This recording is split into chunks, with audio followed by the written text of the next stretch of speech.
මම ශ්‍රී ලංකා කෑගල්ල නගරයේ උපන් උපාලි රණවීර කඩවත සෙත් ශ්‍රී ලංකා ආයතනයේ සුනන්ද හාමුදුරුවන් වහන්සේගේ මඟ පෙන්වීම යටතේ උපුල් වීරසේකර මැතිතුමාගේ ප්‍රධානත්වයෙන් එම ආයතනය මගින් අපට දඹදිව වන්දනාවට ඒමට වාග්යක් විට ලැබුණා. ඒක මං හිතන්නේ බෞද්ධයෙක් හැටියට අපි ලැබපු ලොකුම වාග්යක්. එම ආයතනයේ මඟ පෙන්වීම යටතේ අද උදෑසන ඉසිපතන මිගදායේ මෙම විහාරයට පැමිණිලා අපට කිරියාහාර පූජාව පවත්වන්නට වාග්ය ලැබුණා. ඒ වගේම අද දිනේ අටසිල් සමාදන් වීමට වාග්ය ලැබුණා. මම හිතන්නේ අපි බෞද්ධ හැටියට ලොකුම වාග්යක් හැටියට අපේ චතුරාර්ය සත්‍ය අවබෝධ කරගැනීමේ මාර්ගයේ නිවන් මාර්ගයට යන්න පෙරහුරුවක් නැත්නම් මඟ පාදා දීමට වාසනාව වාග්ය ලැබුණා. මේකට අපට ලොකු දායකත්වයකුත් ලබා දෙනවා අපේ නුවන් රණවීර මහත්මයා.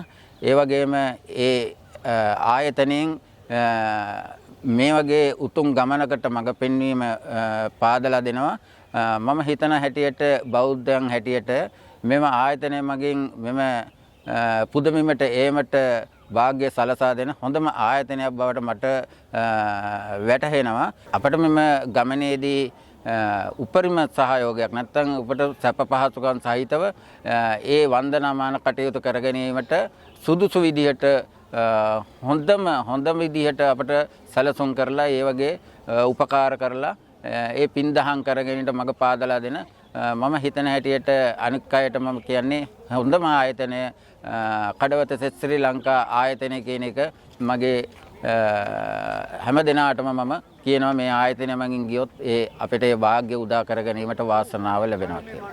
පසුගිය කාලේ පුරාවටම මේ වන්දන ආයතනය හරහා විශාල පිරිසක් දඹදිවට රැගෙන ආවා. මෙම ගමනේ අනුශාසකත්වය අපේ සුනන්ද හාමුදුරුවෝ කල්යාණ මිත්‍ර අපේ පඬිත නායක හාමුදුරන් වහන්සේ. මේ වන්දන ආයතනයේ ආරම්භක උපුල් වීරසේකර මහත්මයා, ඒ ආයතනයේ ප්‍රධානම අධ්‍යක්ෂකතුමන් හැටියට උපුල් මහත්මයා පහුගිය කාලේ පුරාවටම මේ ආයතනයේ හරහා විශාල පිරිසකට මේ ගමන එන්න දායකත්වය ලැබලා දුන්නා. මේ ගමනට ඒ දායකත්වය ලබාගෙන අනුශාසකත්වය ලබාගෙන ඔබ හැම දිනාම දැන් අද පැමුණුනේ සම්බුද්ධ ශාසනයේ ඓතිහාසික උදාර උතුම් පිම්බිම වන්දනාමාන කරන්න.